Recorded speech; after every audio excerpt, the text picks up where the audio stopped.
Olá, salve, salve, muito bom dia, estamos aqui na PAN para mais um. A nossa revista radiofônica que traz informação, prestação de serviço, entretenimento, tudo isso no papo dessa sexta-feira, 17 de agosto de 2018. Taxa de desalento, os desafios dos próximos governadores, parlamentares e do presidente da República para combater o desemprego no país. Os números de brasileiros que largaram mão de procurar uma vaga no mercado de trabalho bateu recorde no segundo trimestre.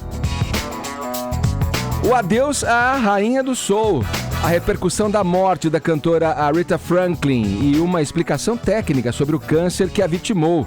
Dos mais agressivos, hein? O tumor no pâncreas tem alta taxa de mortalidade. Medo e delírio em New Haven. Dezenas de pessoas têm overdose num parque dos Estados Unidos. Ontem, as autoridades levantaram a suspeita de que a maconha sintética que elas fumaram estaria contaminada com opioide.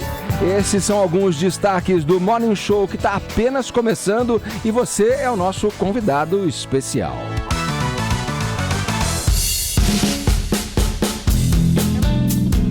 Buenos dias. Buenos dias, senhor. Tudo bom, como Paulinha? estás? Bien? Tudo bem, beleza? Muito bem, beleza. querido. Eu tô ótima. E aí, o que manda, hein, essa hash? Como é que estamos aí? Senhor Edgar, você sabia que as roupas da primeira-dama Melania Trump usam mensagens subliminares pra Donald Trump? I don't give a Ela fuck. faz... Nossa, mas tipo, bom care. dia, querido. I don't care. What about you? Nossa, que é poliglota, tem que falar em outra língua agora, alemão? Bom, Você pode querer, é o seguinte, você pode querer querido, reverenciar com um parece possible. que é isso, ela passa suas mensaginhas através de suas roupas. E esta info está no livro Unhinged, transtornado em tradução livre. Espero que eu tenha falado certo aqui essa palavra. Acho que é isso aí mesmo. Tá bom. Falaria igual, erraria igual se fosse o caso. O livro foi escrito pela ex-assessora da Casa Branca, uma Rosa Newman. Daqui a pouco o Caio vai trazer todos os detalhes dessa história, mas por enquanto a gente vai pro Twitter para emplacar a nossa hashtag mensagens subliminares. Olha isso aí. Né? Eu sei que você tem um gif, um meme, né? Que tem uma mensagem subliminar, uma frase que vai trazer um conteúdo escondido, uma imagem. Eu não sei o que é que vocês vão fazer. O que eu sei é que a gente vai emplacar essa tag entre os assuntos mais comentados do Brasil e o seu comentário usando a tag também faz parte da nossa transmissão. Então capriche. Hashtag mensagens subliminares. Ok. Misterioso, hein? Hoje é misterioso. Esse tema é legal, Paulinha. Vamos estender aqui pro WhatsApp também. Você, querido ouvinte, que nos acompanha nessa manhã de sexta-feira, manda aí a sua mensagem em vídeo pra gente pelo nosso WhatsApp 11 931 17 1009. E aí? Você já passou aí mensagens subliminares pro seu parceiro, pra sua parceira? Conta pra gente, divida com a gente. Se não tiver nenhum relato aí interessante, você pode também dar um pitaco sobre esse casal aí, ó, o Donald Trump e a Melania Trump. Nesse livro que a Paulinha destacou, fica claro que o casal tem lá suas rusgas, não parece desfrutar de muita, não sei, felicidade, pelo menos publicamente. Assim, o que se vê, o que se nota é que tem ali, né, várias faíscas saindo constantemente, hein? O que você acha, Paulinha? Sei. Não sei, gente. A faísca às vezes é bom sinal, né? A faísca Uma também. A faísca pega fogo, Edgar. É. Nunca se sabe. Você já querido. imaginou, meu? Encarar um Trump? Ei, vai lá, divida com a gente. Se você já mandou mensagens subliminares para o ser amado, conta pra gente. Ou então, se não tiver nada pra dizer a esse respeito, comente o casal Donald e Melania Trump, tá bom? 11 931 17 1009 é o nosso número, aguardando mensagens, lembrando, em vídeo, tá bom? No mais, você pode acompanhar o Morning Show pelo aplicativo da PAN, pelo nosso portal, pelo nosso canal youtube.com/Morning Show JP. Além das mídias sociais, estamos no Instagram e também no Facebook com conteúdo extra para você. Vai lá na nossa página, deixa o seu joinha que a gente fica bem contente, bem animadão, tá bom? Nosso portal, eu não falei, mas digo aqui, jovempanfm.com.br. Todos convidados a passarem a próxima hora e meia colados aqui na Jovem Pan, porque o Morning tá apenas começando.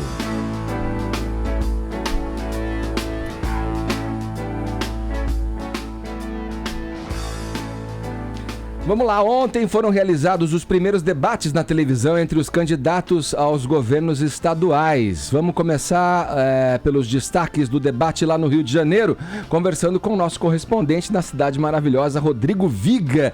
Que fauna diversa, hein, Viga? É Romário, é Eduardo Paes, é Márcia Tiburi, é Garotinho. Bom dia pra você aí no Rio. Fala, Ed. Ed Perna Cruzada. Tô mesmo, como é que você sabe? Não, né? Mensagem subliminar. Eu sempre lembro da Sharon Stone, rapaz. Lembra daquele filme? Ah, foi você me galanteou, então.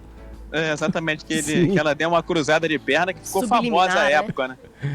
Ali foi mais do que subliminar, ali foi direta e reta, né, meu caro Edgar? Tipo assim, vem quente que eu tô fervendo, não é isso, Edgar? Mais ou menos assim, né? Você lembra do filme ou não? Opa, claro. Acho que ela era uma assassina e coisa e tal, e tava tentando demover o investigador, alguém que tava na cola dela, e ela dá uma cruzada de perna para tentar seduzir o cara e amenizar o sofrimento, a investigação, qualquer coisa do gênero. Meu caro Edgar, ouvintes internautas desse Morning Show, eu tô aqui parado no trânsito porque eu tô indo para a convocação da seleção brasileira. Então não estranho o cenário não, tá, meu caro Edgar? Daqui a pouco tem Tite novamente convocando para amistosos internacionais contra as seleções de Estados Unidos e El Salvador. Mas falando de outra bagunça, meu caro Edgar, foi uma fauna, né? Porque, honestamente, certamente você tem sentido isso, né, Edgar? Falta de um debate propositivo. É muito ataque, é muita duplinha, é muita dobradinha, mas na hora do vamos ver, nada, não é isso, Edgar? É verdade. A gente vai comentar aqui, estender logo depois que você falar sobre o debate aí no Rio, com o Caio, sobre o que aconteceu aqui em São Paulo, mas é bem por aí mesmo, bem o que você falou. Agrega muito pouco, Edgar, muito porque pouco. O Rio de Janeiro está em calamidade financeira desde 2016. Estou falando do estado do Rio de Janeiro. Só agora há pouco tempo o Pezão conseguiu colocar os salários em dia. Rio de Janeiro está mergulhado em casos de corrupção. A violência, isso nem se fala, está sob intervenção federal. E aí ficam os ataques pessoais, são candidatos que... Porque na política a verdade de hoje é mentira de amanhã, né, meu caro Edgar? Se você botar aí no mesmo saco, sacudir, pelo menos aqui no Rio de Janeiro, pelo menos a maioria deles já esteve do mesmo lado em algum momento, Sim. ou um já apoiou o outro, e no frigir dos ovos, a gente está esperando aí propostas, soluções para o Rio de Janeiro, que também vive, além do problema socioeconômico, vive um problema grave, agudo, está agudizando esse problema da questão da violência, tudo isso em meio à intervenção, que está fazendo aniversário de 6 meses, mas não está sendo a solução, né? O que eu ouvi aí ao fundo, foi isso mesmo? Não, eu Sexta-feira, né, A Viga? situação no Rio Eu- de Janeiro tá um eu- negócio calamitoso, né? Tá calamitoso. Os bastidores aqui, eu fiz um Eu acho comentário até que a Edgar palavra...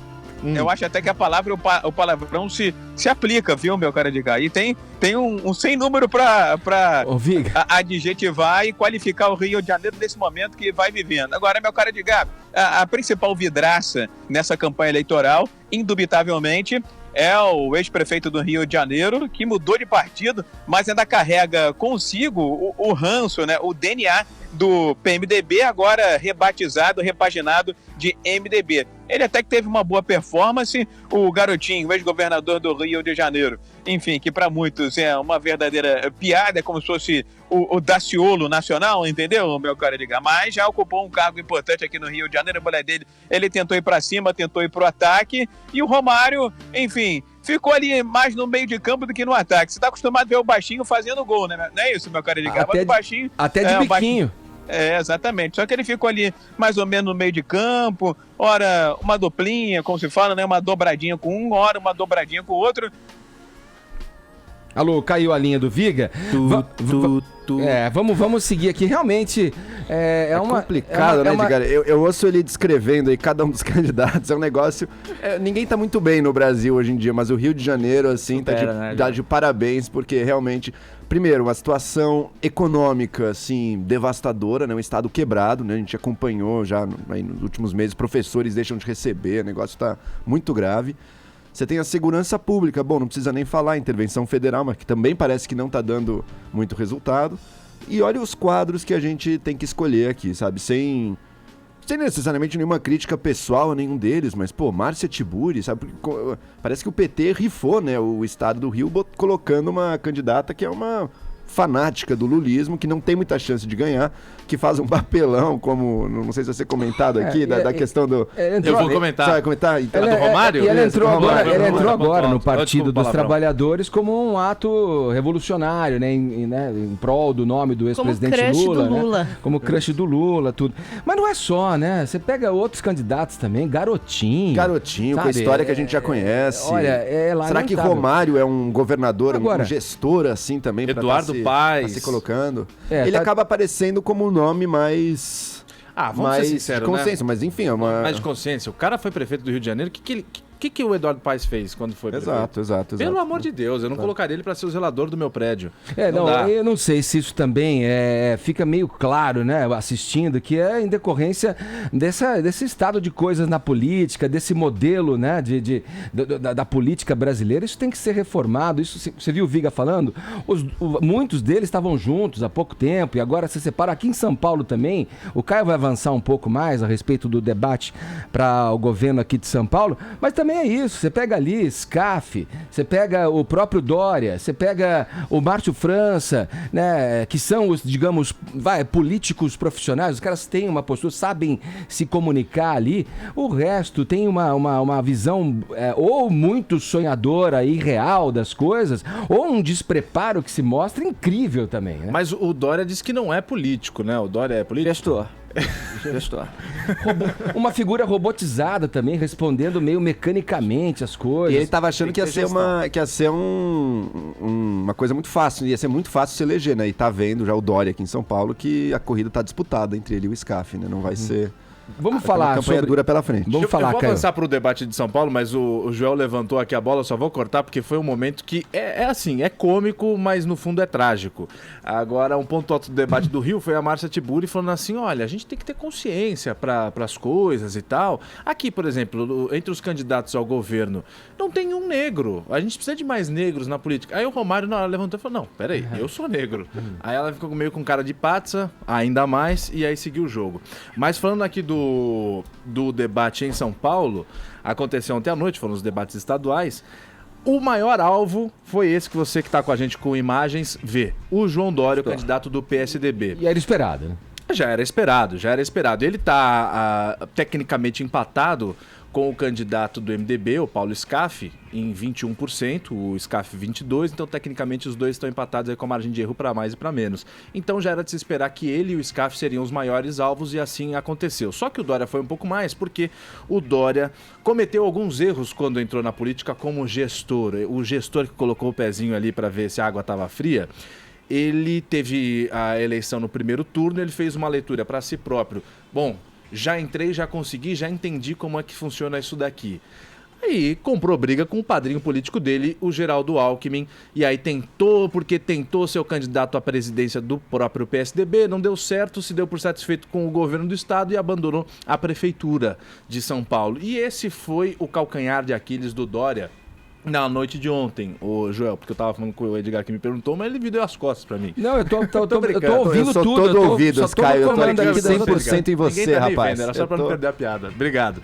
Todo mundo pegou no pé do Dória nessa questão de que ele abandonou a prefeitura antes de 1 ano e meio à frente do executivo da capital paulista e tal, e ele sempre se defendeu, disse que não, porque houve um anseio dos eleitores, houve um anseio do próprio partido dele pedindo que ele fosse o candidato ao governo, e por isso ele estava acatando a um pedido e não uma vontade própria, uma vontade do ego.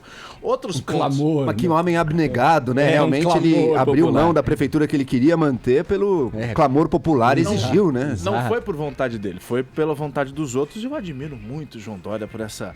Obrigado, cara. Agora, o ponto alto foi a muito professora Lisete dando uma dura, passando uma descompostura nele. Se você fizesse isso na escola, na universidade, você não seria aprovado, você seria considerado um mau aluno. Teve vários outros. Eu separei aqui, por exemplo, o Marcelo Cândido do PDT questionou o Dória sobre a segurança alimentar. E aí falou, olha, eu me lembro aqui, pra quem não se lembra, houve uma tentativa do Dória, enquanto prefeito de São Paulo, da tal da farinata, que era aquelas bolinhas de alimento próximo ao vencimento. Uma delícia.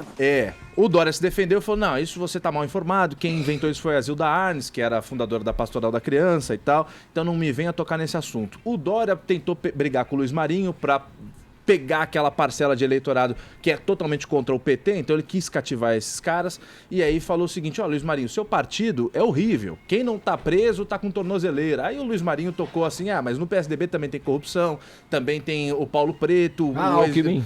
Falou dos ex-diretores da Dessa.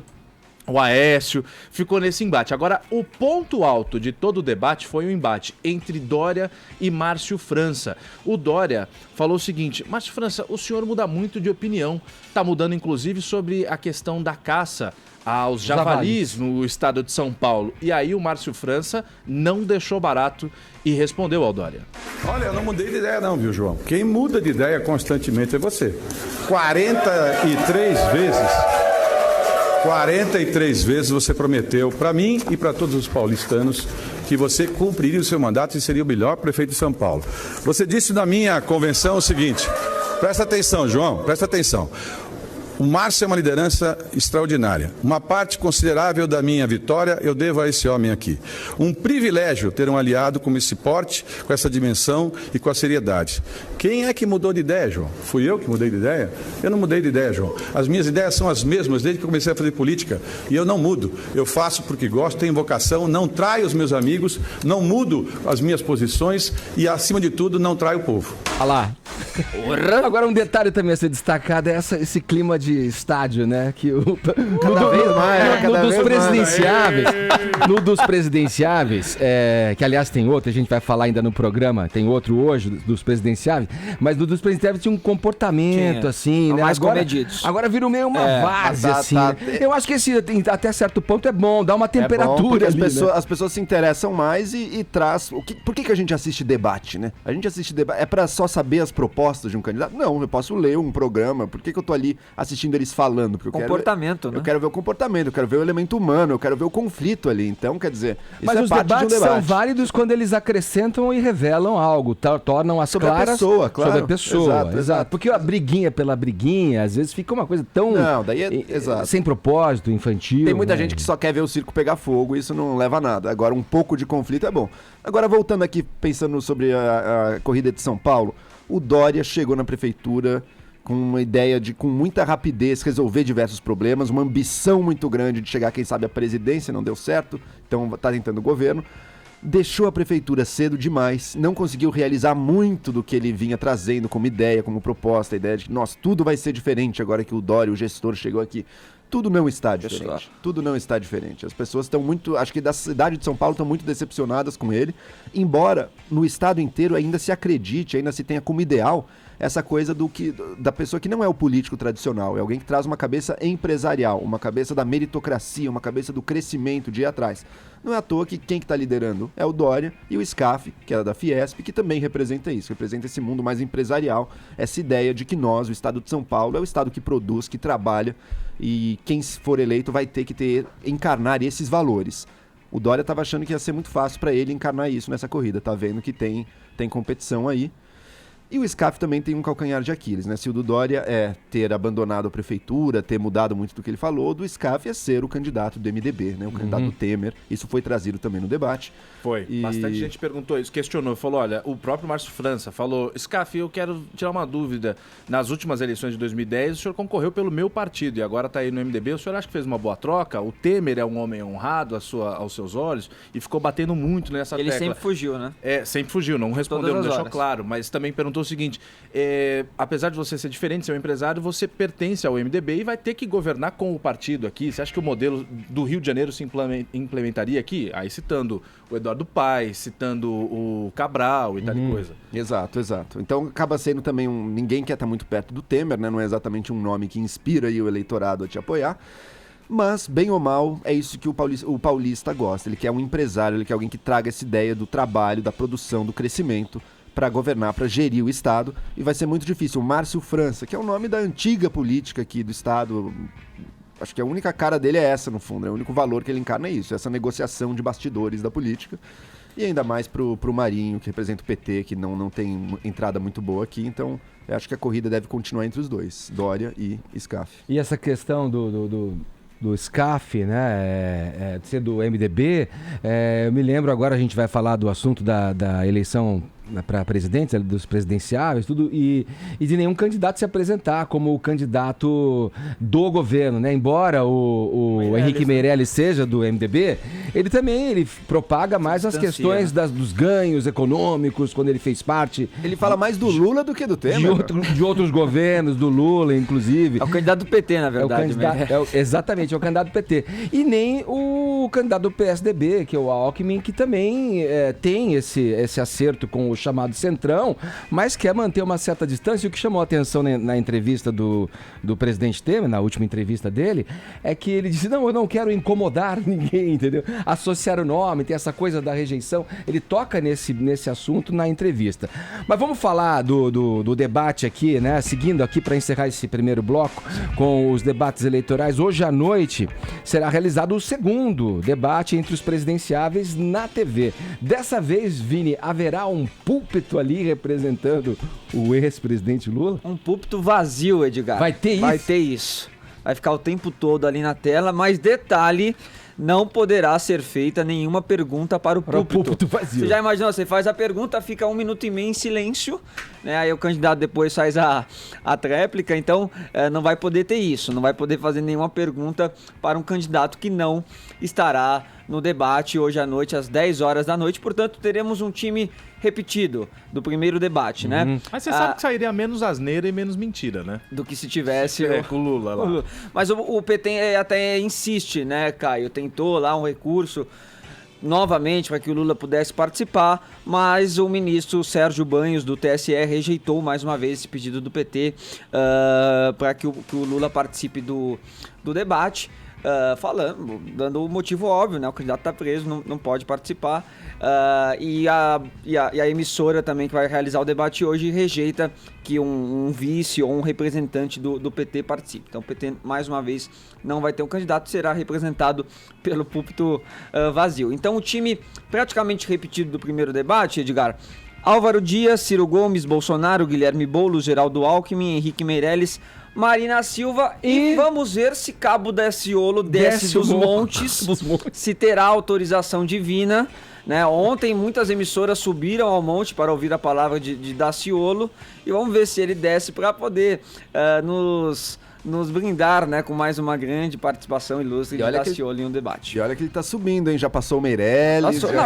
Eu fiz o prognóstico aqui de mais 5 debates da Daciolo, ele tá no segundo turno. Esse é um fenômeno recorrente nas eleições, né? Um cara que vem assim, um malucão que vai ganhando, comendo pelas beiradas, tudo.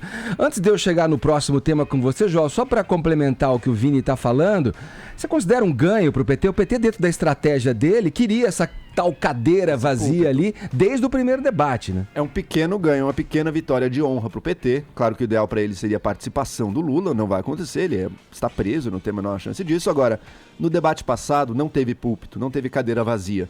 E o PT foi sumamente esquecido. Depois de uma breve fala do Guilherme Boulos lá no começo, ninguém mais se lembrou da falta do candidato do PT ali. Sim. No meio, o PT tentou fazer um evento paralelo que foi completamente esvaziado. Todo mundo estava assistindo o debate, ninguém foi assistir o negócio do PT.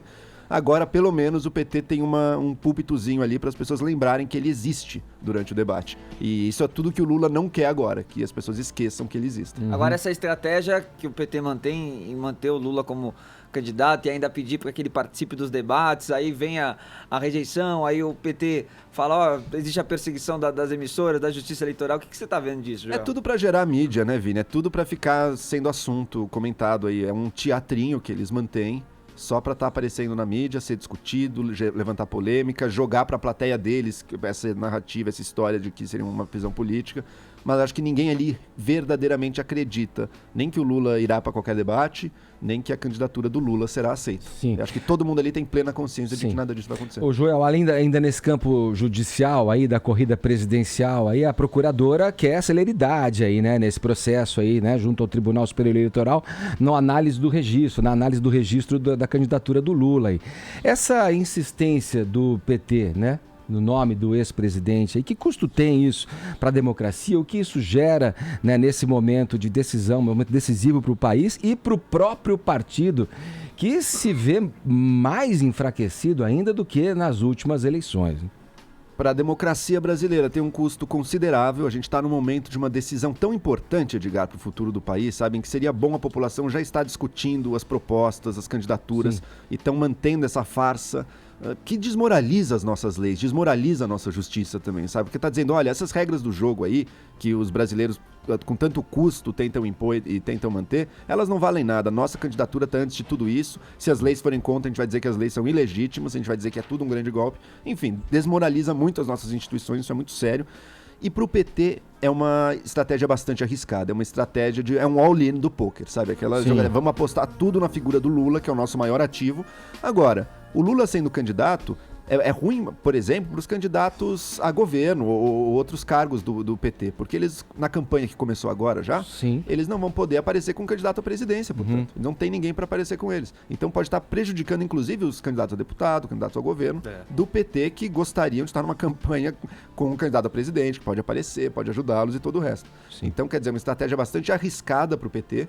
Eu acho que com medo de que o Haddad decepcione nessa hora de ganhar os votos e, portanto, estão acreditando que vão com o Lula até o fim. Eu suspeito também que o Lula esteja hoje em dia rodeado de gente que é tão puxa-saco e tão fanatizada por ele e que aceita tudo que ele fala de uma forma tão absoluta, que isso tenha subido demais a cabeça e que seja uma estratégia suicida que eles não estão percebendo. E ninguém tem coragem de lá dentro, de bater o pé. A Gleisi Hoffmann, presidente do partido, poderia bater o pé e dizer, não, acabou, vamos pensar sério, mas não estão fazendo isso. Porque eu acho que já é o all-in do próprio partido, né? Você pega nas últimas eleições, o PT perdeu mais de 70% das prefeituras que tinha no Brasil. O próprio ABCD aqui na região de São Paulo, que é o berço do Lula, de São Bernardo do Campo, não tem mais prefeitura na mão do PT. Salvo engano, de São Caetano, acho que ainda é PT, né? Eu posso estar falando bobagem, mas São Bernardo não que é o berço do Lula e tal. Santo André. Agora você tem esse enfraquecimento. Na prisão do Lula, nenhuma grande liderança apoiando o próprio Lula. Os maiores líderes na cadeia, ou com tornozeleira, como falou ontem o Dória ao Luiz Marinho. Então já é um all-in meio que do partido, né? Porque se não sobreviver a essa eleição, mais pra frente vai ficar mais difícil. Imagina, perder o posto de grande líder da esquerda nacional vai ser uma tragédia pra eles. E o Lula é o único que tem um carisma, que tem um apoio da população. Muita gente gosta e gostaria de votar nele. Agora, ele está preso. Como é que o partido vai reagir a isso? Eu acho que está reagindo de uma forma potencialmente suicida. Vambora pra frente? Vamos lá? Girar o assunto aqui no Morning Show, dar uma desanuviada. Vamos lá, Paulinha? Vamos. Olha, famosos e anônimos prestaram e estão prestando homenagens à rainha do soul, Aretha Franklin, que morreu nessa quinta-feira aos 76 anos. Vamos lá para as informações do sepultamento. Foi o câncer no pâncreas, né, Paulo? 8 anos de luta, né? A gente ficou sabendo em 2010, onde ela teria feito uma cirurgia para remover esse tumor. Claro que a gente não tem detalhamento, né, sobre como aconteceu aí esse processo com o câncer dela, mas ao que parece uma luta difícil, né? As últimas apresentações da Aretha Franklin, ela já apresentava, está bem debilitada. Então, o que aconteceu, Edgar, foi a mobilização mesmo. Se eu fosse fazer uma lista aqui de todos os artistas, principalmente americanos, que resolveram se manifestar, ia ser uma lista eterna, né? E eu acho que artistas mundiais, mesmo aqui no Brasil, muita gente resolveu fazer um post homenageando a Aretha Franklin. O Barack Obama, ex-presidente dos Estados Unidos, escreveu: a Aretha ajudou a definir a experiência americana. Em sua voz, pudemos sentir nossa história, tudo e em todas as tonalidades. Nosso poder e nossa dor, nossa escuridão e nossa luz, nossa busca pela redenção e nosso respeito duramente conquistado. Que a rainha do soul descanse em paz eterna. Aí a gente teve o Trump um pouco mais sucinto, né? A rainha do soul, Aretha Franklin, morreu. Ela era uma mulher incrível, com um maravilhoso dom de Deus, sua voz. Sentiremos sua falta. Teve manifestação também do Paul McCartney, dizendo, né, sentiremos sua falta, mas a memória de sua grandeza como música e um belo ser humano viverá conosco para sempre. Foi muita gente mesmo, Elton John, a gente teve a Adele fazendo um post no Instagram, e são inúmeras mesmo as manifestações dos artistas sobre a morte da Aretha Franklin. E sobre o funeral que você perguntou, Edgar, a família ainda está decidindo os detalhes, que devem ser divulgados na semana que vem. Normalmente, quando tem um artista assim, gigantesco como é a Aretha Franklin, não sei se vocês lembram do Michael Jackson, que foi até meio over, assim, foi uma Sim. coisa gigantesca ali que aconteceu e até para as pessoas poderem agendar suas participações, por exemplo, o Obama é um que deve querer comparecer, não sei se também o Trump, que é presidente agora dos Estados Unidos, então esses planos para esse memorial e esse funeral da Aretha Franklin devem ser divulgados pela família no começo da semana que vem. E aí, agora, muito está se falando, Edgar, sobre esse câncer que a Aretha Franklin tinha, né? Que é o câncer de pâncreas neuroendócrino, que é um câncer muito específico, assim, e parece que até bastante raro. A gente conversou com o oncologista, Dr. Fernando Maluf, que nos esclareceu um pouco a respeito desse tipo de câncer de pâncreas. Vamos conferir? Vamos lá. O câncer de pâncreas se divide em vários subtipos. O mais comum chama-se adenocarcinoma. Ele vem de uma célula que fabrica a enzima pancreática que auxilia na digestão da comida. O adenocarcinoma de pâncreas representa 90% dos tumores de pâncreas e é claramente um dos tumores mais agressivos do corpo humano, onde a chance de doença metastática, ou seja, envolvendo outros órgãos, é muito grande desde o momento do seu diagnóstico. O segundo tumor mais comum de pâncreas chama-se carcinoma neuroendócrino. Ele representa 5% dos tumores de pâncreas e ele vem das ilhotas pancreáticas, onde alguns deles são responsáveis pela produção de hormônio, incluindo insulina ou glucagon. Outros tumores neuroendócrinos não produzem nenhum tipo de hormônio e são chamados de não funcionantes. Esses tumores neuroendócrinos muitas vezes são diagnosticados incidentalmente, através de exames de imagem, por outra causa, onde encontra-se um nódulo no pâncreas e aí sim o diagnóstico é feito. O tratamento inicialmente é cirúrgico e a grande parte dos pacientes é curado com o procedimento cirúrgico quando a doença é localizada. Um pequeno percentual dos pacientes, menos do que 20%, tem recidiva da doença. Ou também um percentual dos pacientes também pequeno, ao momento do diagnóstico já tem a doença metastática, em geral para os gânglios e para o fígado. Existem tratamentos eficazes que envolvem anti-hormônios, envolvem drogas radioativas, quimioterapia e até tratamentos que embolizam, ou seja, que conseguem cortar a circulação, que nutre e leva oxigênio para o câncer quando ele está localizado no fígado. Mesmo na doença metastática, a sobrevida é muito longa dos pacientes, ou muito maior do que os tumores mais agressivos, como o próprio adenocarcinoma de pâncreas. Mas, infelizmente, em alguns pacientes, a doença acaba levando a vida. Eu não sei se esse foi o caso da cantora Aretha Franklin, mas esse foi o caso de Steve Jobs e talvez tenha sido também o caso dela. Ou seja, uma doença potencialmente fatal, mas em geral de prognóstico muito, muito melhor e potencialmente muito mais curável do que os tumores de pâncreas mais agressivos. Então, tá vendo, Ed? É um tumor que é dificilmente diagnosticado, né? Ele demora para ser diagnosticado e, por isso, às vezes, pode trazer aí uma dificuldade para ser curado. Porque, pelo que disse o Dr. Maluf, quando ele é localizado e diagnosticado cedo, ele pode ser realmente removido através de cirurgia, né? Bom, é um caso menos comum, né? A gente ouviu ele falar 5% dos casos de câncer de pâncreas e 20% não consegue realmente remover em caso cirúrgico, tenta de outras formas. Esse pode ter sido o caso da Aretha Franklin e é o mesmo tipo de câncer mesmo do que o do Steve Jobs. É o mesmo diagnóstico, a gente só não sabe como a doença progrediu e sua família costuma realmente resguardar, mas uma grande perda para todos, né, do mundo da música e, enfim, seguem aí as manifestações e em breve traremos os detalhes para esse funeral e última celebração, né, à vida de Aretha Franklin. Boa, Paulinha. Vamos seguir aqui ainda falando no câncer. O jornalista Felipe Campos, que participa do programa A Tarde é Sua, da Rede TV, revelou ontem, ao vivo, que está tratando um tumor no testículo. Vamos para os detalhes, Vini? É isso, Edgar. E só para quem não associa o nome à pessoa, o Felipe Campos foi o Pablo, do Qual é a Música, também há muitos anos atrás, com o Silvio Santos, e agora tem esse trabalho como jornalista, é marcado como jornalista polêmico, tem uma língua muito ácida, né? E agora ele revelou ontem aí essa doença, né? Um câncer no testículo. Ele começou a ter aí dores no abdômen e na altura do pubis há uns 2 meses, procurou um médico e aí teve esse diagnóstico aí de um carcinoma agressivo. Já começou né, a quimioterapia, já fez uma sessão de quimioterapia, vai ter que passar por 16 sessões e mais 8 de radioterapia também, mas como ele descobriu o câncer ainda num estágio inicial, né, pelo autoexame, o médico deu para ele aí 85% de chance de recuperação. Vamos ouvir um pouquinho a palavra do Felipe Campos, que ontem revelou a sua doença ao vivo em uma conversa com a Sônia Abrão e acabou se emocionando. E agora eu vou começar uma batalha, né? Uma nova batalha. Começou ontem, na verdade, né, Felipe? Uma batalha nova, né? Onde eu conto aí com vocês, com os meus amigos, com vocês que eu tanto amo. E eu sei que disso eu tenho que tirar o melhor, né? Claro.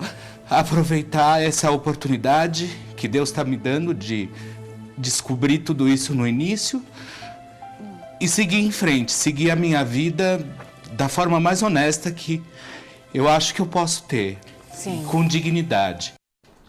Depois ele agradeceu muito a Sônia Abrão, né? Falou que ela foi uma das primeiras pessoas para quem ele revelou a doença. Inclusive, na quarta-feira ele fez uma sessão de quimioterapia e depois foi fazer o programa. E a Sônia falou que quem assistiu o programa no dia nem percebeu, né, que ele poderia estar passando por isso. E aí depois, do jeito até um pouco engraçado dele, ele deu risada um pouco da situação, falou que vai ficar careca assim, qualquer coisa ele vai pegar umas perucas, né, vai tentar colocar uns turbantes na cabeça e vai seguir agora com o tratamento. O jornalista Felipe Campos, que está então com câncer no testículo, que é um câncer que acomete geralmente homens de 15 a 50 anos, né, Edgar? E entre os tumores malignos aí que atingem os homens, cerca de 5% ocorrem nos testículos. Às vezes falta um pouquinho de informação, né, sobre essa doença, sobre esse câncer, e é sempre bom estar fazendo o autoexame, né, estar fazendo exames aí de prevenção para que evite ou para que descubra no estágio inicial e possa ter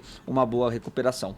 E a sorte dele é que a detecção foi logo no início, né? Exato. Como você falou, e o Dr. Maluf explicou pra gente aqui também, por mais sério que seja o tipo de câncer, né? Ele se detectado logo no começo, a chance de uma vida, né? Uma administração da doença ali é muito, muito maior, né? Exatamente. Engraçado, né, Joel? Você é o filósofo da bancada aqui, eu fico pensando, né? A morte é a única certeza da vida, né? Mas quando se confronta, quando se encara a realidade de fato, né? O ser humano, você vê o depoimento dele sempre, claro, um depoimento emocionante. E dá pra alongar o tempo de espera até lá, né? Então ele fez bem aí, identificou cedo. Eu acho que muita gente, levado por esse medo e por esse receio da morte, tudo, às vezes não vai atrás, né? Às vezes não procura saber, evita o exame, finge tudo foge, que não né? Tá Finge acontecendo. Que não existe. E essa é a pior reação, né? Essa é a pior atitude que a pessoa pode ter. Olha aqui, para nos acompanhar em imagens, acesse jovempanfm.com.br, assine o nosso canal no YouTube, que é o youtube.com/morningshowjp. Já passamos de 200 mil inscritos, mas ainda está faltando a sua inscrição. Corre lá, né? Acione a campainhazinha para você saber e ser informado quando tem a transmissão ao vivo, mas de qualquer maneira você já sabe, é todo dia a partir das 10 da manhã ao vivo aqui pela Jovem Pan, que também é televisão. Agora 10 horas 40 minutos, horário de Brasília. Jovem Pan Morning Show.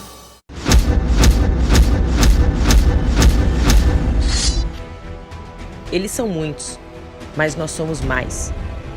Somos 27 milhões de empreendedores, heróis do cotidiano, heróis da vida real. Para nós não existe esquerda ou direita. A única direção que importa é para frente. Eles nunca vão entender.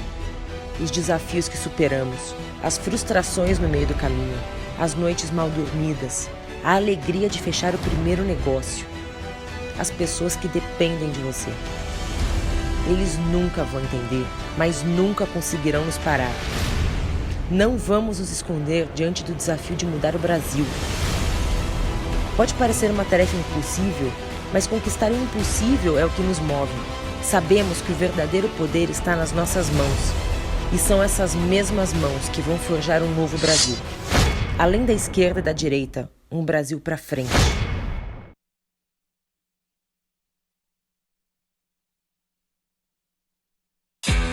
O time de comentaristas da Jovem Pan se reúne toda sexta-feira.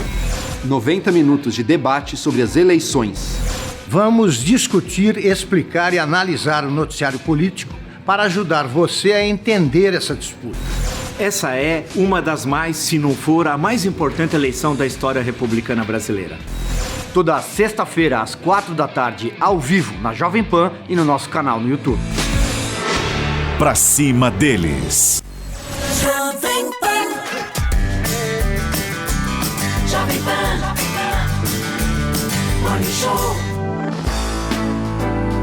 O número de brasileiros que desistiram de buscar uma vaga no mercado de trabalho bateu recorde no segundo trimestre do ano. Esse grupo, segundo dados do IBGE, soma 4.800.000 pessoas. A chamada taxa de desalento alcançou 4,4%, o maior índice desde o início da série histórica da Pesquisa Nacional por Amostra de Domicílios. Vamos lá, Joel, é um número complicado que reflete, na verdade, a falta de esperança das pessoas. Qual a sua análise a respeito desse número e os desafios, né, que os eleitos aí em outubro terão pela frente aí ao assumirem seus mandatos? Exatamente, Edgar. Acho que você falou tudo ao dizer que reflete um pouco a taxa de desesperança, né? Isso é um reflexo de as pessoas não estão sentindo a economia melhorar. E havia uma expectativa de que o Brasil, depois da reforma daquela do teto de gastos, lembra? Havia uma expectativa de que talvez o Brasil com mais ordem, a coisa começasse a melhorar. E a gente está vivendo uma recuperação muito lenta, muito tímida. Se a gente for ver para o número de vagas de emprego, melhorou um pouquinho com relação ao que era no mesmo período do ano anterior. Agora, está muito mais lento do que as pessoas gostariam. Então, isso se reflete nessa sensação de que nada está mudando, nessa profunda desesperança que as pessoas têm com a política atualmente. E mais, do ponto de vista econômico, dos investimentos, está todo mundo que tem dinheiro para investir está esperando. Está esperando para saber o que vai acontecer com o Brasil. Quem será que a gente vai colocar no Planalto no ano que vem, tá? Porque se a gente tem alguns candidatos que propõem, olha, o governo agora tem que gastar ainda mais, vamos acabar com essa história de teto de gasto, vamos acabar com essa história de ajuste fiscal, vamos gastar mais. E para quem quer investir num país, isso seria um péssimo sinal, sabe? Porque as pessoas querem saber que é um país que o governo vai ser capaz de honrar seus compromissos, que vai ser capaz de criar um ambiente minimamente estável, tá? Sem inflação, enfim, e se o governo chutar o balde agora, vai ser o contrário, a gente vai ter mais inflação, a gente vai ter um governo quebrado, talvez tenha que subir imposto, enfim, vai ter muita coisa ruim. Então, acho que quem gostaria de investir está esperando. E a gente só vai ter uma melhora real, portanto, depois das eleições e mais. Mesmo eleito o próximo presidente, ele vai ter que mostrar que ele é capaz de fazer o que é necessário. Qual que é o grande desafio de curto prazo do Estado brasileiro? Mostrar que ele é capaz de fazer o ajuste fiscal, ou seja, de gastar menos do que ele arrecada. E para fazer isso, por exemplo, vai ser necessária uma reforma da Previdência. Uhum. Quando isso acontecer, eu acho que aí sim a gente vai ter sinais de melhora. De novo, não vai ser uma melhora super rápida, tá? Porque a gente, no Brasil, a gente se acostumou a uns surtos de crescimento curtos e rápidos, como os que a gente teve há poucos anos atrás, só que são voos de galinha, né? Porque o Brasil tem alguns problemas estruturais que os políticos raramente tocam, sabe? A educação, a nossa infraestrutura, que é super baixa, o investimento no país, que é super baixo. E isso são coisas históricas que vêm de muito tempo e que são travas para o nosso crescimento. Uhum. Agora, o Brasil tentou crescer na base do consumo de curto prazo só recentemente. Então, todo mundo vamos comprar mais, vamos se endividar, viaja, compra celular, tudo. Coisas boas, ótimas, mas a base, os fundamentos para isso não estavam dados. E se a gente quiser ter um crescimento sustentável, não só uma recuperação da situação péssima agora, mas um crescimento sustentável, isso vai ter que ser mexido também. Vai ter que ter alguém lá que seja capaz de, talvez escolhendo prioridades, uma por uma, endereçar esses que são os grandes desafios históricos da economia brasileira. Ô Joel, essas pessoas que a pesquisa aponta, que estão desesperançosas com relação a uma vaga no mercado de trabalho, eu imagino que leve um pensamento natural na cabeça do nosso ouvinte, de que assim, e dentro da visão de mercado dos liberais, que o mercado se autorregula, quer dizer, essas pessoas que estão desesperançosas, elas muito provavelmente partem para uma questão de sobrevivência, para a informalidade, para os trabalhos informais. Isso é uma coisa que também é uma regulação do mercado, porque as pessoas têm que se virar, né, para buscar o seu sustento de suas famílias, mas ela não causa bem-estar, ela só complica a vida de quem tem digamos, um comércio estabelecido e que está lá dentro do esquema de pagar o seu imposto, blá, blá, blá. Quer dizer, é uma coisa que é um problema que vai se agravando e levando a nossa condição para um buraco de difícil solução para os próximos governantes. Sem dúvida. As pessoas se viram como podem, né? Lembrando que o Brasil tem o que hoje em dia deve estar mais de 40% de quem trabalha no Brasil trabalha na informalidade. Isso, exato. Então, mercado muita informal. gente, exato, muita gente trabalhando na informalidade, tem todos os problemas que a gente sabe. Agora, pensa o seguinte, se não fosse isso, a gente estaria numa situação social ainda mais grave, né? Porque são todas essas pessoas, em geral, têm a renda mais baixa, estão trabalhando na informalidade. Se elas não estivessem trabalhando aí, daí a gente já está com uma calamidade social, assim, ainda mais grave. Então, essa informalidade acaba sendo uma resposta da população à ineficiência do sistema. Sim. Há uma lei antiquada, Exato. há uma economia que não anda para frente, ao investimento precário, aos serviços públicos precários. Então é isso. Você levantou aqui a coisa do liberal, né? Eu hoje em dia acho que essa discussão às vezes é muito pobre, quando ela se virar, tem que ter mais Estado ou menos Estado. Acho que isso é uma coisa meio pobre, assim. O que a gente tem que pensar é o que o Estado deveria estar fazendo, o que ele não está fazendo, e o que ele não deveria fazer, que hoje em dia ele tenta fazer. E acho que tem muito dos dois aqui. O Estado brasileiro, por exemplo, não provê os serviços básicos bons que a gente esperaria para a população. Sim. Ele não provê lei e ordem nas ruas também. Ele não garante que investimentos em infraestrutura, em transportes, em energia, em coisas importantes para o Brasil para frente, ele não tem feito isso. Por outro lado, ele cria 1 milhão de entraves para quem quer contratar um funcionário, por exemplo. Ele cria 1 milhão de dificuldades para quem quer abrir uma empresa. Então, e as pessoas nisso vão se virando como podem. Eu não trato de uma forma moralista esse mercado informal. Ele está aí porque as pessoas precisam sobreviver. Uma questão de necessidade. Elas vão ter que fazer isso. Se a gente quiser diminuir isso, então vamos melhorar a qualidade do nosso Estado. Hein, Caio? Não é? Porque a pessoa tá ali, pode até falar, não, eu gosto do meu trabalho, eu vivo aqui na informalidade, eu ganho meu dinheiro, tenho os meus clientes, mas certamente essa pessoa não fez essa escolha. Ele tá ali porque ele necessita estar ali. Né? Basta você pegar os números de um Uber, por exemplo. Quanta gente cai para esse tipo de serviço, porque às vezes ganha mais do que ganhava antes e tal coisa, e vai se virando como dá. Às vezes não é o que mais gosta de fazer, mas é o que mais atende à necessidade daquele momento. E é importante te ver quando lê esses números, 14 milhões de desempregados e tal, que quando esse número deixa de crescer ou deixa de crescer ou então diminui e tal, boa parte mesmo de empregos no Brasil, vamos falar boa verdade, é de emprego ruim. Para não usar outra palavra aqui. Sim. É emprego muito ruim. Você pega, por exemplo, secretarias municipais que geram emprego, aí o cara que está desempregado vai lá buscar ajuda e tal. Quando ele chega lá, é tudo vaga para serviço que paga muito pouco, para porteiro e tal. Nada contra, todo trabalho é digno, só é feio roubar dos outros. O resto, todo e qualquer serviço é digno. É muito cultura do brasileiro achar que um fulano que ganha menos é inferior ao outro. Não é isso. Mas é óbvio que essas pessoas que ocupam esse tipo de vaga de emprego é porque não tem vagas que pagam uma remuneração maior. Isso é fato. Agora, a gente tem esse tipo de trabalho muito, muito pobre, muito ruim. E é preciso olhar também que toda a cultura, toda a crise econômica que está gerada no Brasil não vem do governo do Temer, vem do PT, desde 2002 para cá. A crise começou mesmo em 2014 ainda. Em 2014 nas mãos da Dilma, mas é. era uma cultura que ela deu segmento do que já tinha sido plantado pelo Lula. Agora o que eles enraizaram, que é muito mais profundo, que é um problema que ainda não se discute e ninguém sabe ainda como vai ser lidado, é que é o seguinte: se implantou, além da crise, uma cultura entre os empresários. Eu sou do time que eu quero mais é que os empresários vão bem, prosperem, porque eu preciso desses caras, eu e quase todo mundo.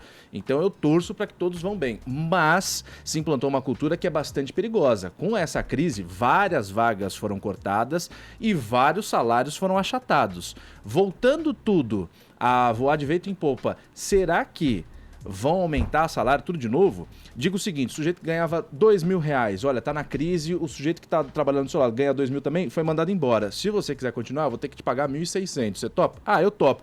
Depois da crise, foi ficando, já tem mais de 4 anos isso. Vão voltar? Você já ouviu falar em arroxo salarial? Pois é. E eu queria levantar um ponto também aqui. A gente, apesar do momento de grande desesperança que a população vive, a gente não está mais no pior momento, tá? O pior momento econômico da crise parece que já passou, mas ainda não melhorou muito e está muito aquém do que a gente gostaria. Mas apesar de tudo isso, a população brasileira ela tem uma característica, que ela é muito empreendedora. Então as pessoas realmente se viram como podem, não ficam esperando acontecer, porque sabem que a salvação não vai vir lá de cima e a solução têm experiência de que os políticos não vão trazer essa solução. Então as pessoas se viram, as pessoas empreendem pequenos negócios, informalidade, muitas vezes de uma forma muito precária, mas estão aí criando e bolando soluções para sua vida e prestando serviço umas às outras. Então eu sou mais otimista quanto à população brasileira do que quanto à política brasileira. O assunto que poderia se desdobrar daqui é com respeito à qualificação desse pessoal que está aí, né? E o que vão fazer os governos futuros aí para qualificar o funcionário, o trabalhador brasileiro. Vamos com o destaque internacional. Nos últimos dias, dezenas de frequentadores de um parque nos Estados Unidos passaram mal e foram parar no hospital. Eles tiveram overdose de maconha sintética. É isso, Paulinha? Que loucura, né, Edgar? É uma droga que alguns chamam de K2. É interessante observar, eles falam maconha sintética, porque o que é essa droga? É assim, você pega qualquer erva, e aí você espreia um THC sintético e outros químicos. E como é uma droga que não é permitida e é até coibida, porque ela tem efeitos colaterais muito pesados, a gente nunca sabe o que é que tem nela, né? Uma droga legal que pode vir aí com, sei lá, qualquer coisa. Esprearam qualquer coisa está sendo vendida nas ruas. O que aconteceu em New Haven, em Connecticut, é que desde quarta-feira de manhã, um monte de gente começou a passar mal nessa praça, que é uma praça chamada New Haven Green, onde acontece o uso de drogas. Um monte de gente na mesma praça? É tipo a Praça do Pôr do Sol aqui na New Lapa, Haven né? Green. Cara, é meio isso. É meio bizarro, mas foram mais de 70 pessoas entre quarta e quinta-feira que foram atendidas na praça, levadas para o hospital, ou, enfim, se recusaram a ser levadas para o hospital e foram atendidos ali, que relatam desde perder a consciência, vômito, enfim, vários sintomas que caracterizam a overdose, né? Então, passaram da dose, sei lá, ou ficaram com medo de passar mais mal e acabaram chamando o socorro.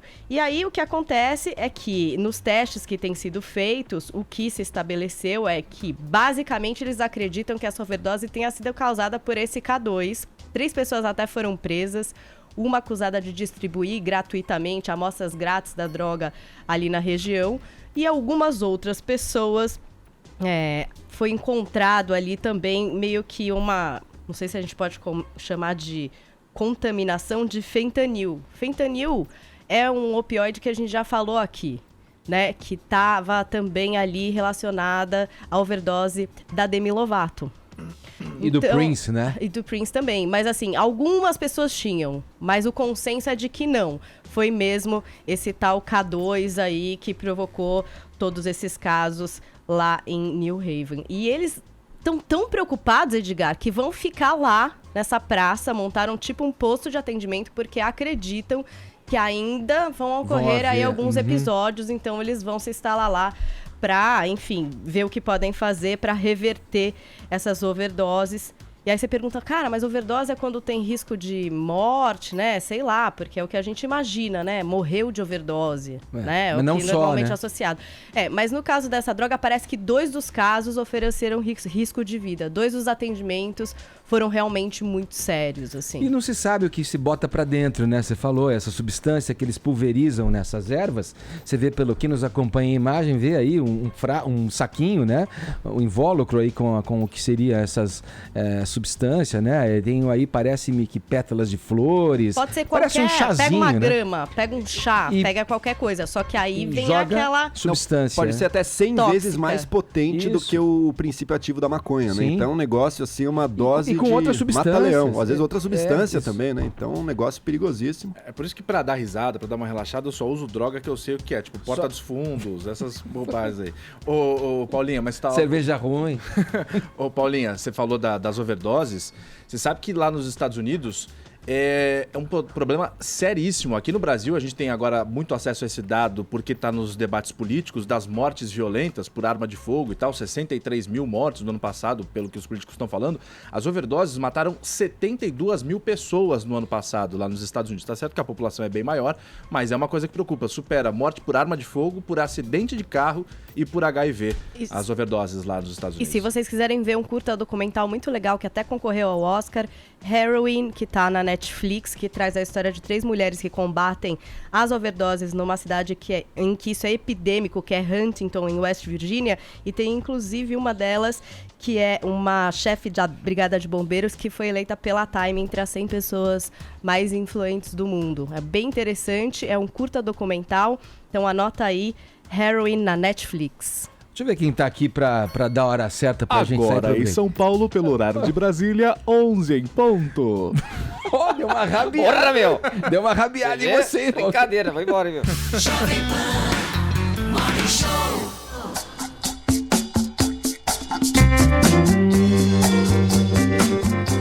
Mais um livro sobre o presidente americano Donald Trump tá dando o que falar nos Estados Unidos. Vamos a ele, as informações a respeito, Caio Rocha. Tá aí a capa do livro Unhinged. O que significa, Paulinha? Nossa, agora eu até esqueci Transtornado. Bom, vai na mesma linha daquele Fear ou Fear of the Walking Dead. Os livros que estão aí querendo... Você chegou ao básico 2 ou 3 do inglês? Eu nem fiz, eu só fiz o da escola mesmo, colégio positivos. Mas vamos lá, é o seguinte... Você é supletivo? Ai, Deus. É o Colégio de Santos. Ainda bem que é sexta-feira hoje. Grande Caio. Não existe mais. Mas eu fiz muitos amigos lá. Mas agora falando sério, na mesma linha desses livros todos que são escritos pra atacar o presidente Donald Trump. É a mídia querendo derrubar o Trump. Só que esse não foi escrito por alguém da mídia e tal, foi escrito por uma ex-assessora da própria Casa Branca. Tá aí. Então não é a mídia. Por isso que eu coloquei vírgula. Deixa ele dar Tá bom. Deixa ele falar. Vai lá, Vini, segue. Chato Que pra você caramba. falou, é a mídia que é a mídia. Foi escrito pela Omarosa Newman, que é ex-assessora da Casa Branca. Saiu no fim do ano passado e foi ela mesmo que na semana passada divulgou alguns áudios de conversa com o Trump. Foi xingada por palavras pesadíssimas aí pelo Trump, porque agora tá uma moda. Todo mundo quer gravar conversa particular com o presidente e tal. E nesse livro, ela faz algumas revelações de como que é o governo do Trump, como são os bastidores dentro da Casa Branca. Agora o que chamou a atenção, pelo menos o que repercutiu nos jornais dessa sexta-feira, foram algumas revelações. O livro é bastante novo, foi lançado terça agora. Algumas revelações que ela faz sobre o relacionamento da Melania Trump com o próprio Donald Trump. E ela faz algumas menções sobre as indiretas, as mensagens subliminares que a Melania Trump manda ao marido dela. Ela menciona a Melania, ela descreve a Melania como uma mulher super ansiosa pelo divórcio do ex-presidente, e sobre as mensagens subliminares, ela menciona alguns episódios públicos com as roupas que a Melania usa. Por exemplo, naquela visita aos abrigos para as crianças imigrantes e tal, que são separadas dos filhos e tal. A Melania recentemente foi a um deles e usou uma jaqueta verde que nas costas estava escrito assim: I really don't care. Do you... Tipo, eu sinceramente não me importo.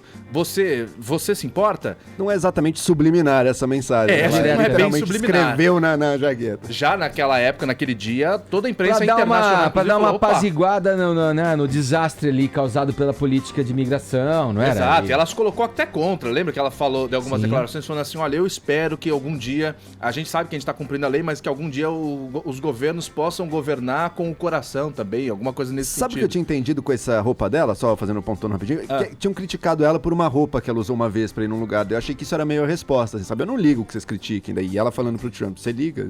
Tipo, mais uma mensagem de cumplicidade entre os dois. Você é um bom rapaz, né? Você tem um coração bom, então você não enxerga a maldade. É que eu acredito no amor, cara. Eu sei que você acredita.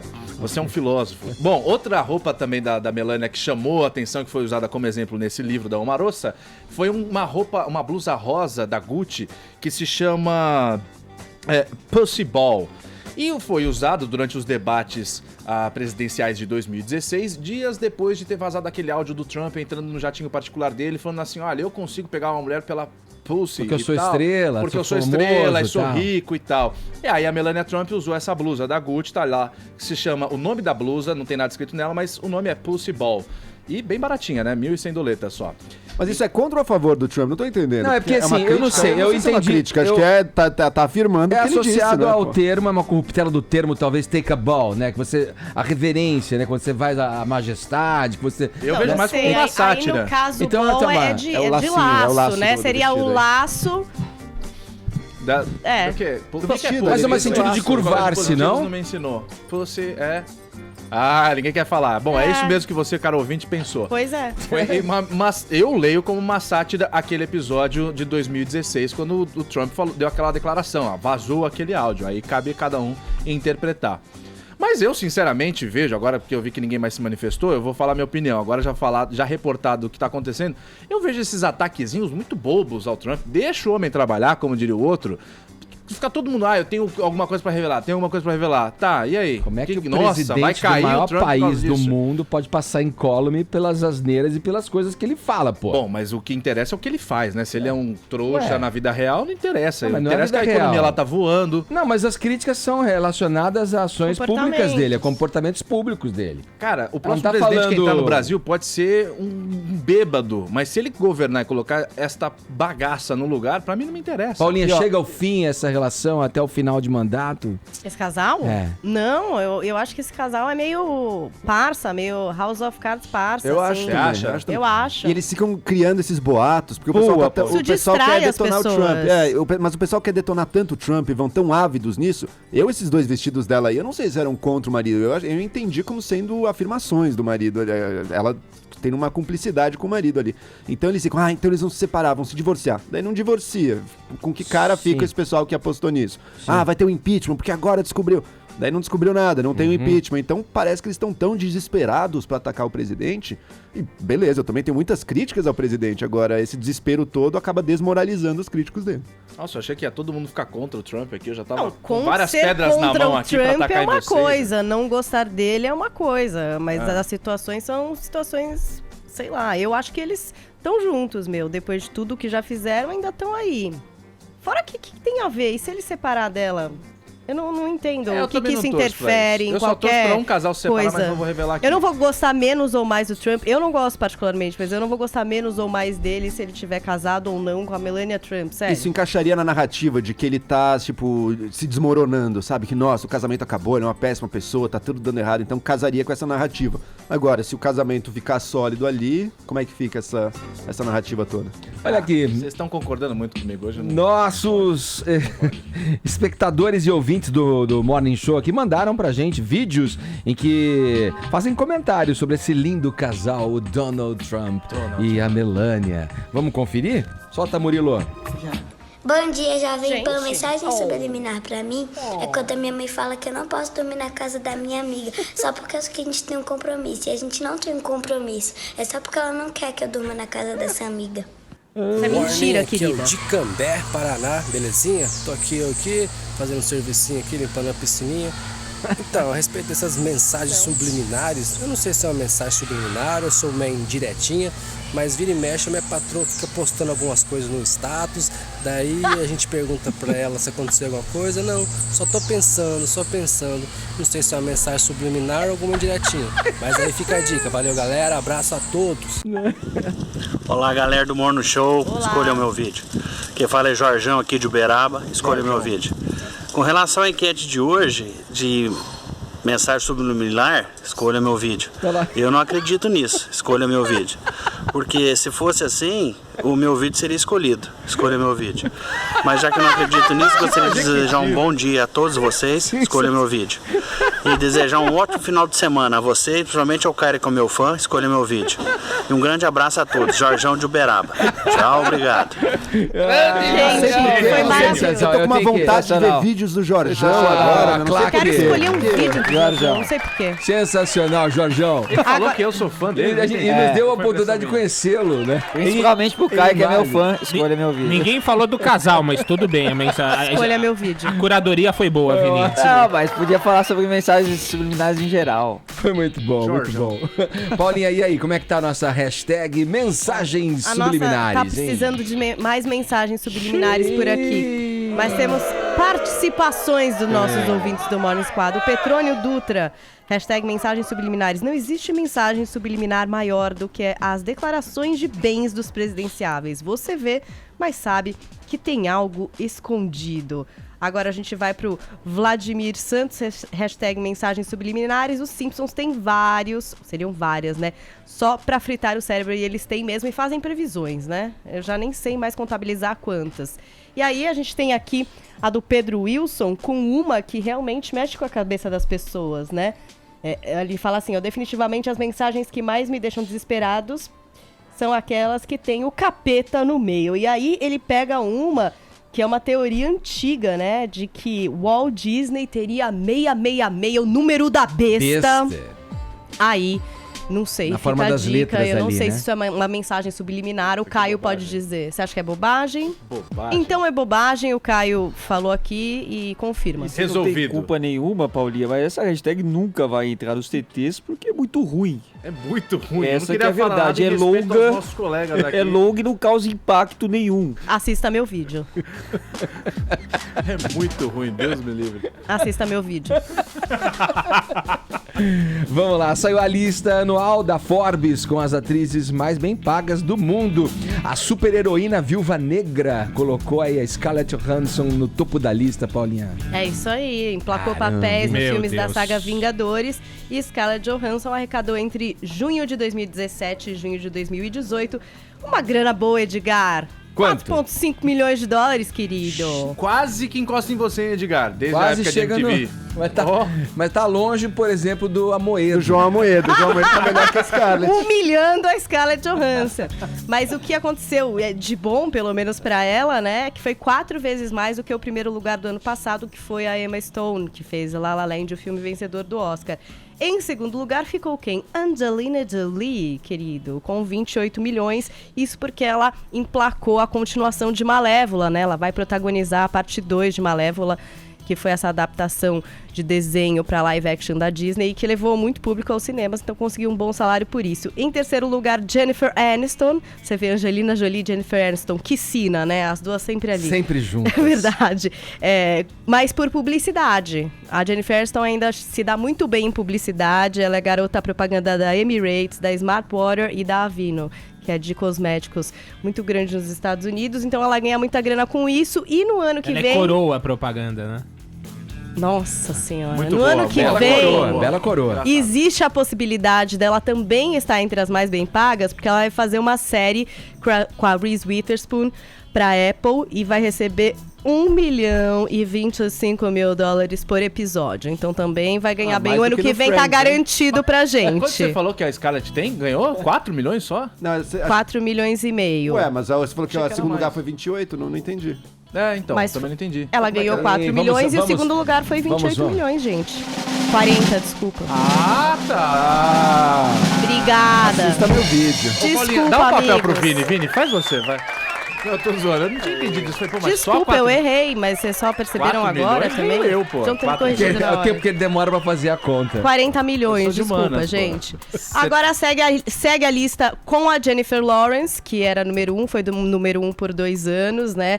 Ela caiu um pouquinho, mas ainda tá se dando bem, porque emplacou um papel em X-Men e também fez a campanha para Christian Dior, seguindo Reese Witherspoon, Mila Kunis, Julia Roberts, Kate Blanchett, Melissa McCarthy e a Gal Gadot, que faz a Mulher Maravilha, fechando o top 10. E aí a Forbes também investigou se existem muitos papéis para as mulheres fazerem a sua boa grana, né? E parece que só 28,7% dos papéis são femininos nos filmes atualmente. Então ainda tá difícil de emplacar uma grana alta aí. Boa. Gal Gadot é aquela que apoia a criancinha a vestir de Mulher Maravilha pra ir pra escola, né? É israelense. Mas era só uma mochila, Caio, era só uma mochila. E a coroa. Sem- A mochila e a coroa. Coroa, é uma Coroa, faixa, meu. É a Mulher Maravilha, querido. Deixa eu Coroa aproveitar era aqui. Jennifer Aniston, O claro, Tite vou já falar. tá se acomodando aqui na cadeira.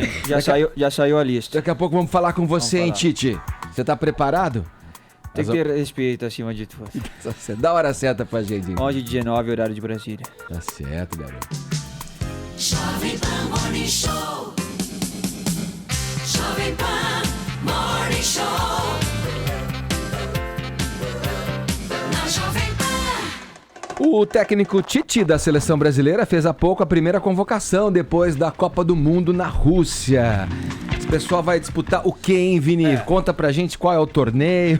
Amistosos. primeiro. Amistosos da seleção brasileira. Inicialmente sim, e essa convocação já era uma expectativa, né, Edgar, porque esse é o momento agora que o Tite tem que equilibrar um pouco.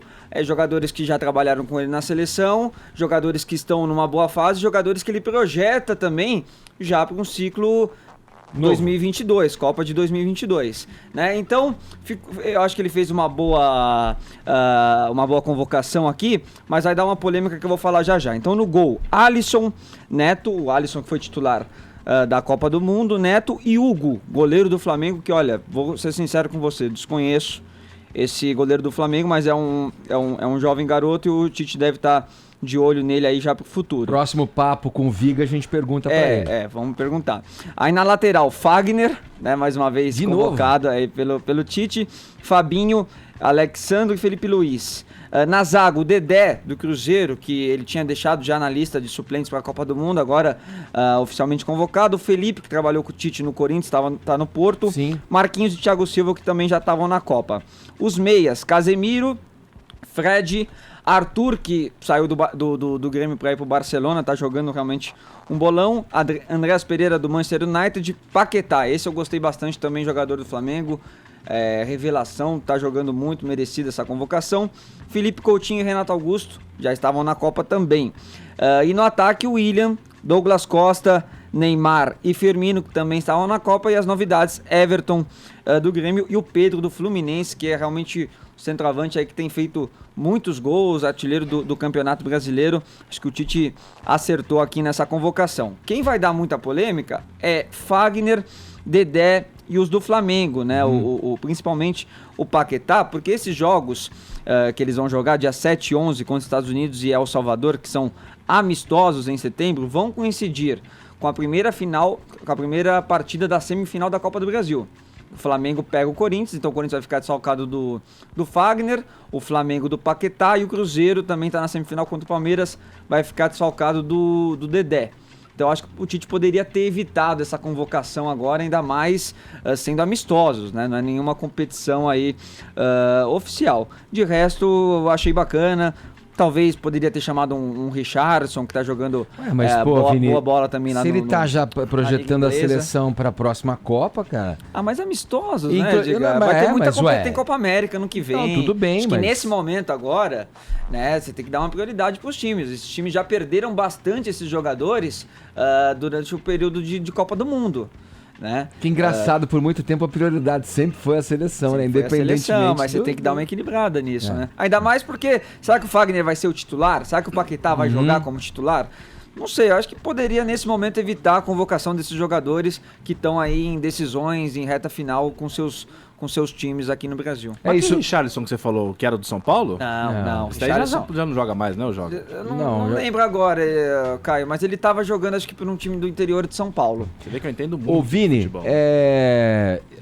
o Tite pode nos falar, e aí, Tite, qual é o plano? Projeção, desempenho e respeito. Bom, sabe o que eu queria? Tava achando estranho. Ô, Vini, só para fazer um hipertexto aqui no teu papo aí, falando em convocações para a seleção, depois do Messi, do Lionel Messi, que havia pedido desligamento da seleção argentina, você deve ter tomado contato com essa informação de que o Otamendi, o zagueiro Otamendi e o Di Maria também pediram para ser desligados da seleção nesse momento. Não se sabe se no futuro eles vão retomar aí, mas, é sintomático isso também na seleção argentina, né? Que já vem de tempos não emplacando meio que nada, né? E principalmente no comando, né? O treinador também, eles trazem vários treinadores que acabam não dando certo ali, tentam resgatar, né, esse prestígio, essa idolatria desses jogadores que vão muito bem nos seus clubes lá fora na Europa e chegam na Argentina e não conseguem render o mesmo, né? O Messi é o maior exemplo disso, é um jogador que é um dos melhores do mundo, tá? Entre os melhores do mundo, mas na seleção da Argentina não consegue render o mesmo. Ok, rapidamente o Viga já nos atende aqui para falar do goleiro, se ele gosta do primeiro, do Hugo. Por favor, Viga, quem que é esse Hugo aí? É bom o garoto? Conta pra gente, Viga. Alô, Viga. Tá aqui com a gente. Alô, Viga. Viga, tá ouvindo? Caiu. Não estamos sem ouvir. Quer que eu faça a vez dele? Fala, Ed! Vamos falar um pouquinho do ranking aqui, enquanto a gente consegue enquanto a gente tenta o retorno com o Viga para ver se ele fala do Hugo, porque saiu também o ranking da FIFA hoje, Edgar, que é um ranking que eu não dou assim muita consideração, não, mas é importante a gente falar. A França, que foi a campeã da Copa do Mundo, ganhou 6 posições, é a nova líder do ranking da FIFA. A Rússia, né, que foi anfitriã da Copa, foi a que mais subiu no ranking, 21 colocações, e agora está em 49º lugar, quer dizer, subiu 21 posições e está em 49º, né, pra você ver o nível da Rússia, apesar de ser uma seleção que chegou aí nas quartas de final, tirou a Espanha, né, enfim, 4 novas seleções no top 10, a Croácia, que foi vice-campeã, está em 4º, Uruguai em 5º, Inglaterra em 6º e Dinamarca em 9º, e saíram do top 10 a Argentina, 11º, Polônia 18º, Chile 12º e a Alemanha saiu da primeira colocação para a 15ª colocação depois de ter ficado na fase de grupos. E o Brasil? E o Brasil tá em terceiro. O Eu quê? não falei? Em terceiro? Primeiro França, segundo... Você queria que tivesse segundo em qual? Bélgica, primeiro França, segundo 24º, Bélgica, que fez a final com a França, e o Brasil ficou na terceira colocação, caiu uma posição. O Brasil estava em segundo, caiu uma colocação.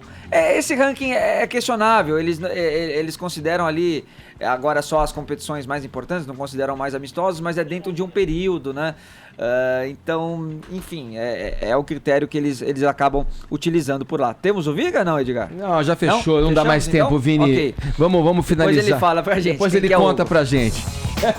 A gente vai ficando por aqui desejando um bom final de semana. Muito obrigado pelo prestígio e pela audiência. É isso aí. Tchau. Você ouviu o Jovem Pan Morning Show.